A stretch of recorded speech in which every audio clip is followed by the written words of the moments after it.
Bonjour mes chers frères et sœurs dans le Seigneur, c'est Papa Jacques Dinabanza, ministre de Dieu dans l'évangile de Jésus-Christ. C'est juste pour prêcher la bonne nouvelle de l'évangile, et cette bonne nouvelle de l'évangile est intitulée « Pour quelle raison Dieu pourrait-il fermer l'oreille aux prières d'une personne ?» Je reprends. Pour quelle raison Dieu pourrait-il fermer l'oreille aux prières d'une personne? Il y a plusieurs raisons, mes chers frères et sœurs dans le Seigneur. D'abord, premièrement, tout péché non confessé, ou dont on ne s'est pas repenti, donne au démon le droit de rester. Alors, mes chers frères et sœurs, nous allons d'abord lire dans Ephésiens 4, 31 à 32. Nous allons d'abord lire Ephésiens 4, 31 à 32. Je lis au nom de Jésus-Christ. Que toute amertume, toute animosité, toute colère, toute clameur, toute calomnie et toute espèce de méchanceté disparaissent du milieu de vous. Soyez bons les uns envers les autres, compatissants, vous pardonnant réciproquement, comme Dieu vous a pardonné en Christ. Alors, mes chers frères et sœurs, pour faire comprendre aussi les autres, je vais lire à Lingala 31. Bolongola na kati na bino makambo nyonso ya mabe, kanda, koswana, koinana, kotomboka, kofingana. 32. Kasi bolinganaka, bosalisanaka, pe bolimbisanaka. Ndenge Nzambe alimbisaki bino pona Christo. Mes chers frères et sœurs, tout péché non confessé, vous avez écouté ce que j'ai lu dans l'épître d'Éphésiens 4, 31 à 32. Donc, tout péché non confessé, où on ne s'est pas repenti. Par exemple, rancune. Ces péchés donnent toujours droit au démon de rester. Rancune, vol, ingratitude, vengeance, mensonge et autres péchés qui n'ont pas été confessé. Alors, D. La prière d'un païen. Matthieu 6, 7. La prière d'un païen. Dieu n'exauce pas la prière d'un païen. 6, 7. Matthieu 6, 7. J'ai lu au nom de Jésus-Christ. En priant, ne multipliez pas de vaines paroles, comme les païens qui s'imaginent qu'à force de paroles, ils seront exaucés. Cette prière, mes chers frères et sœurs, reste inexaucée. Dieu n'exauce jamais la prière d'un païen. Un païen, ce n'est pas un croyant. Ça, c'était deux. Troisième point, prière d'un hypocrite.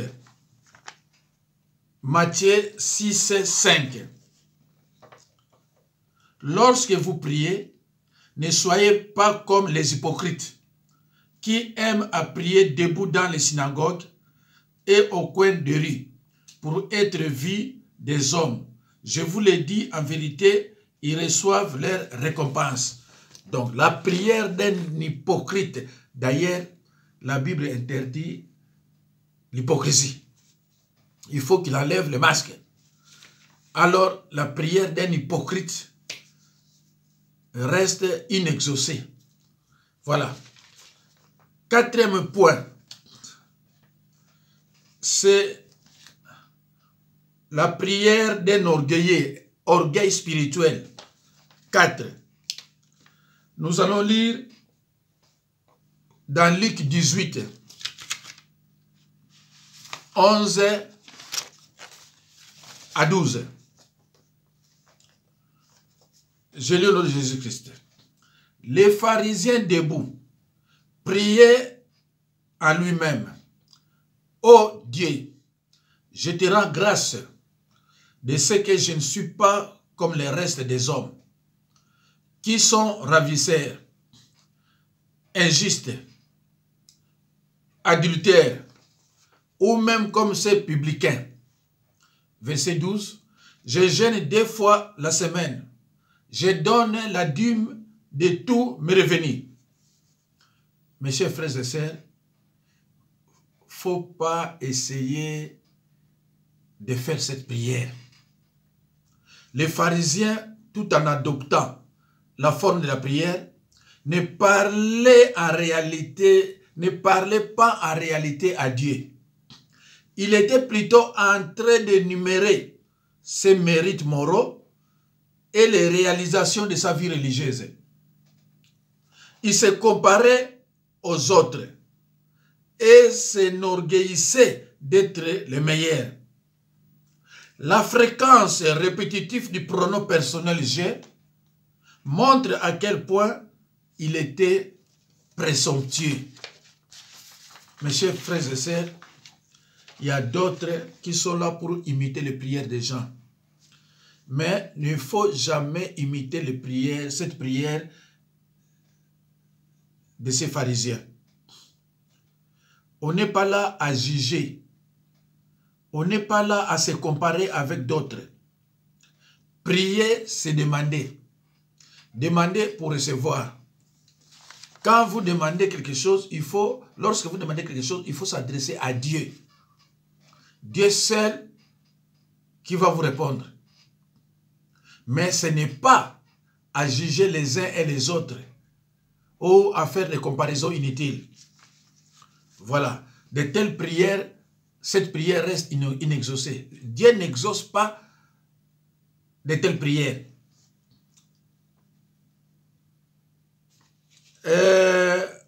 5. Doute, instabilité. Nous allons lire dans Jacques 1.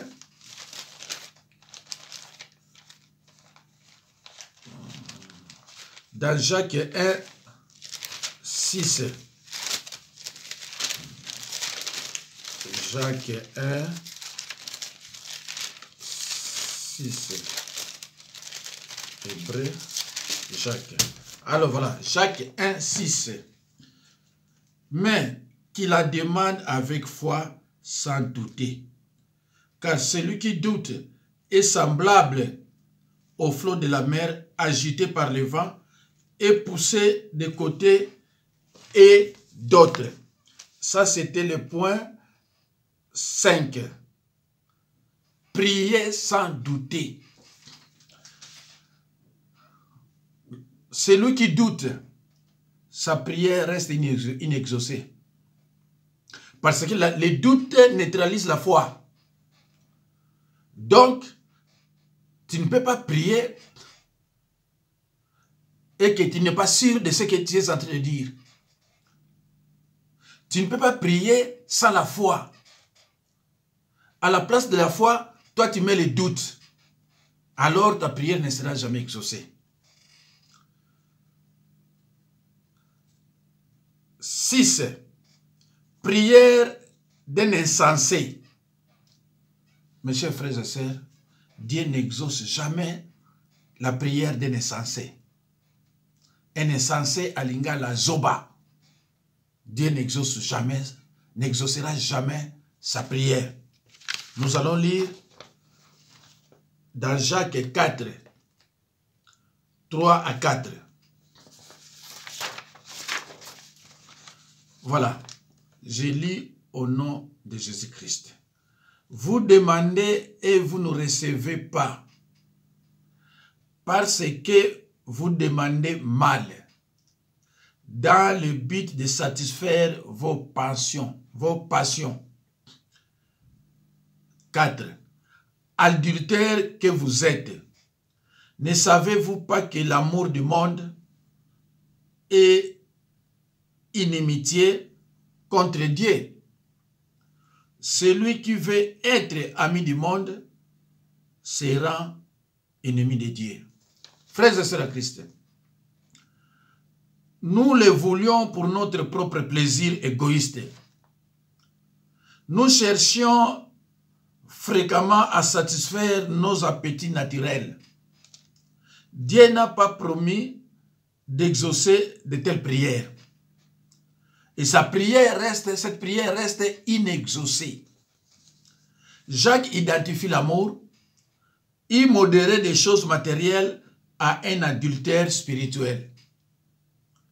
Dieu veut que nous l'aimons avant tout et par-dessus tout. Quand nous aimons les choses passagères de ce monde, nous lui sommes infidèles. La convoitise est une forme d'idolâtrie. Nous désirons ardemment ce que Dieu ne veut pas que nous ayons. Nous avons érigé des idoles dans notre cœur.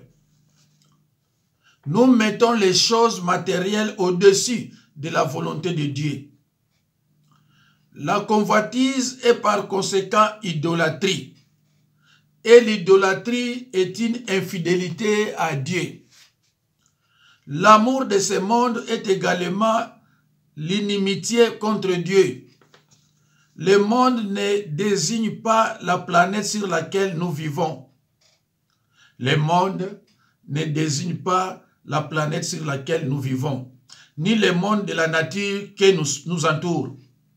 C'est le système que le monde a bâti pour lui-même dans un effort de satisfaire des yeux, celle de la chair et l'orgueil de la vie.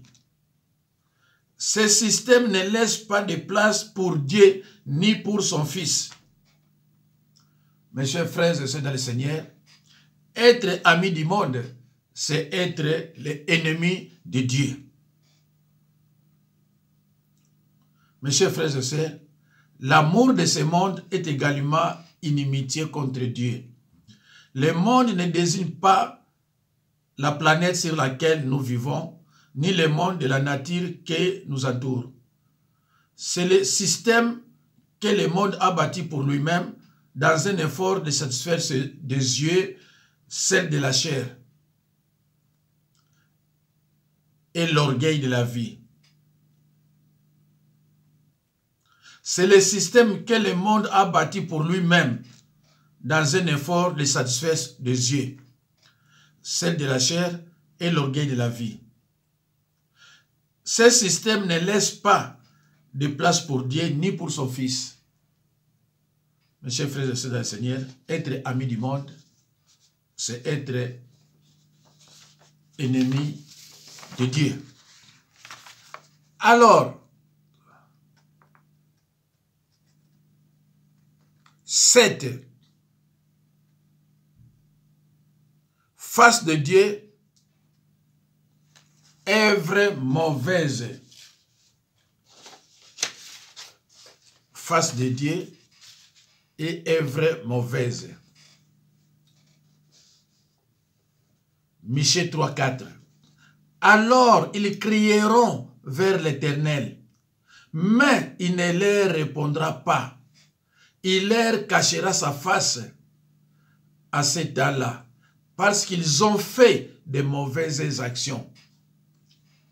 Yango wana, tant bokobelela Yahweh, aya kosalisa bino, Yahweh akopesa bino e yanote, kasi akopesa bino mokongo, likolo ya mabe oyo bosalaki. Mes chers frères et sœurs, notre thème était et pour quelle raison Dieu pourrait-il fermer l'oreille aux prières d'une personne? Il y a plusieurs raisons que je suis en train d'énumérer, mes chers frères et sœurs. Il ne faut pas être là-dedans. L'épître d'Éphésiens 4, 30 à 32 a été très clair.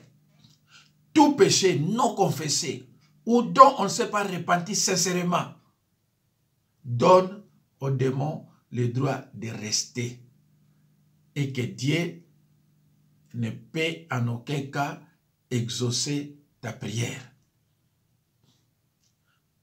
Voilà. Alors maintenant c'est le point 8. Le point 8.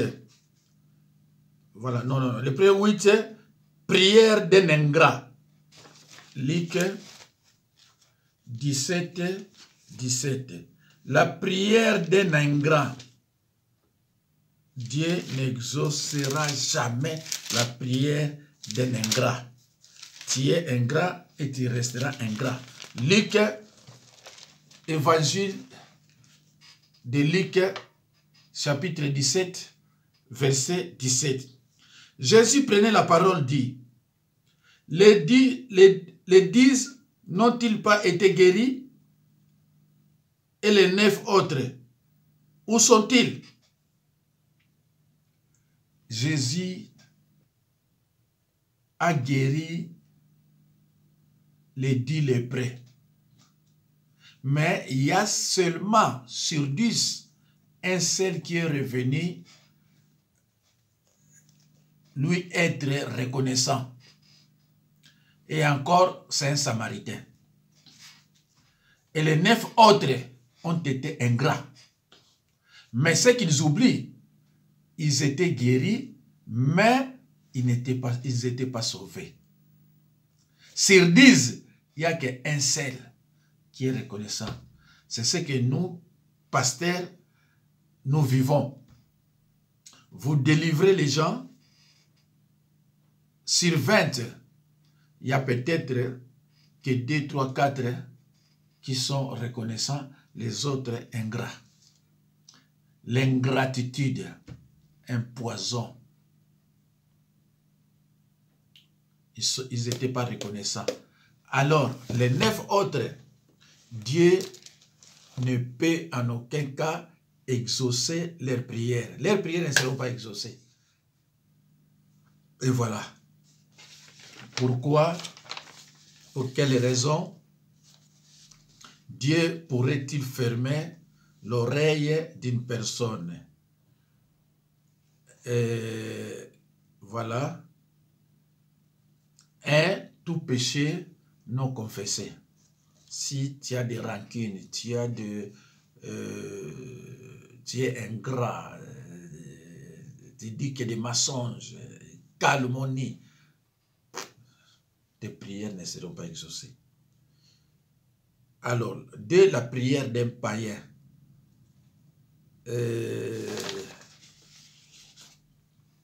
oui. 3, la prière d'un hypocrite. 4, orgueil spirituel. 5, doute et instabilité. 6, prière d'un insensé. 7, face de Dieu, œuvre mauvaise. Michée 3, 4. 8, prière d'un ingrat. Luc 17, 17. Chose abominable. Chose, après 8, 9, chose abominable. Proverbe 28. Proverbe 28, 9. Voilà. Alors, si quelqu'un détourne l'oreille pour ne pas écouter la loi, sa prière même est une abomination. Si quelqu'un ne met pas la parole de Dieu en pratique, sa prière est une abomination. Ça, c'est le point 9. Et que Dieu ne peut en aucun cas exaucer sa prière. Nous avons lu dans Proverbe 28, 9. Lisez aussi dans Psaume 66, 18. Alors, numéro 10, 10e point. Prière de vengeance. Mes chers frères et sœurs, d'abord, dans la Bible, la prière de vengeance n'existe pas. La prière de vengeance n'existe pas. Nous allons lire dans Hébreux. Hébreux 10, 30. Que dit la Bible? 10, 30. Car nous connaissons celui qui a dit, à moi la vengeance, à moi la rétribution. Et encore, le Seigneur jugera son peuple. Voilà, la prière de vengeance n'existe pas dans la Bible. Car Dieu a dit, à moi la vengeance. À moi la vengeance. Et je peux vous rappeler quelque chose dans Ephésiens 6, oui, Ephésiens 6, 14, Ephésiens 6, 14b. Qu'est-ce qu'on dit là-bas? Et nous allons lire ensemble. Ephésiens 6, 14b. Revêtez la cuirasse de la justice. Cela veut dire que cela signifie? Un croyant né de nouveau, disons, quelqu'un, dès qu'il a accepté Jésus-Christ comme Seigneur et Sauveur, il renonce à sa propre justice. Tu dois renoncer, mon frère, mes frères et sœurs, tu renonces à ta propre justice. La Bible dit de pardonner, tu es obligé de pardonner. Parce que la Bible, si tu es croyant né de nouveau, par définition, un croyant né de nouveau, c'est un chrétien. La Bible te dit de pardonner. Et toi, tu veux te venger. Non, ce n'est pas à toi. La Bible ne te dit pas de venger. La vengeance est réservée à Dieu. Lui seul qui peut te venger. Mais ce n'est pas toi. Parce que c'est écrit à moi la vengeance. Quand tu envoies le fait, c'est une vengeance. Quand tu envoies le fait aux sorciers ou bien à tes ennemis, c'est une vengeance. Alors la prière de vengeance, dans la Bible, cette prière-là n'existe pas pour nous qui sommes des chrétiens, des croyants nés de nouveau. Si quelqu'un est en Christ, il devient, n'est-ce pas, une nouvelle créature. Les choses anciennes sont passées, sont abandonnées, sont mises de côté. Non, pas mis de côté, mais... Mes chers frères et sœurs dans le Seigneur, alors, prière avec beaucoup de haine, avec haine. Il y a des gens qui prient comme ça parce qu'il est en colère. Et Dieu ne peut pas exaucer cette prière. Une prière qui met les gens mal à l'aise. Dieu ne peut pas exaucer une telle prière. Mais lisons dans Proverbe 10, Proverbe 10, 12. Qu'est-ce que la Bible nous dit? La haine excite des querelles, mais l'amour couvre toutes les fautes. Alors, si quelqu'un se déclare avoir l'amour, mais il fait des prières avec haine, on ne peut pas avoir l'amour et l'orgueil en même temps. Là où il y a l'amour, il y a la paix, il y a la joie. Parce que l'amour, c'est un des fruits de l'esprit. Alors, on ne peut pas avoir l'amour et l'orgueil, ou bien l'amour et la haine. Ah non. Ah non. Là où il y a l'amour, il y a la joie, il y a la paix et autre chose. La vérité. Mais la haine, c'est dans le monde des ténèbres. C'est dans un autre royaume. Dans le monde spirituel, il y a des royaumes. Il y a le royaume de l'ennemi et notre royaume. Et dans le royaume de l'ennemi, il y a la haine, l'envoûtement, les mensonges. Mais de notre côté, il y a l'amour, il y a la joie, il y a la paix, il y a la fidélité, etc. Voilà. Voilà, c'est tout. C'est fini, mes chers frères et sœurs. Tout simplement, j'ai à vous dire que, mes chers frères et sœurs, soyez honnêtes avec Dieu. Soyez honnêtes avec Dieu. Soyez aussi honnêtes avec votre pasteur. Et soyez aussi honnêtes avec vous-même. Un manque d'honnêteté gardera dans les ténèbres certaines zones de votre vie. Et dans de telles ténèbres, les démons vont continuer à prospérer. Mes chers frères et sœurs, merci de m'avoir suivi et partager cette vidéo si cela est possible. Et à la prochaine occasion. Merci beaucoup, mes chers frères et sœurs dans le Seigneur. Au revoir.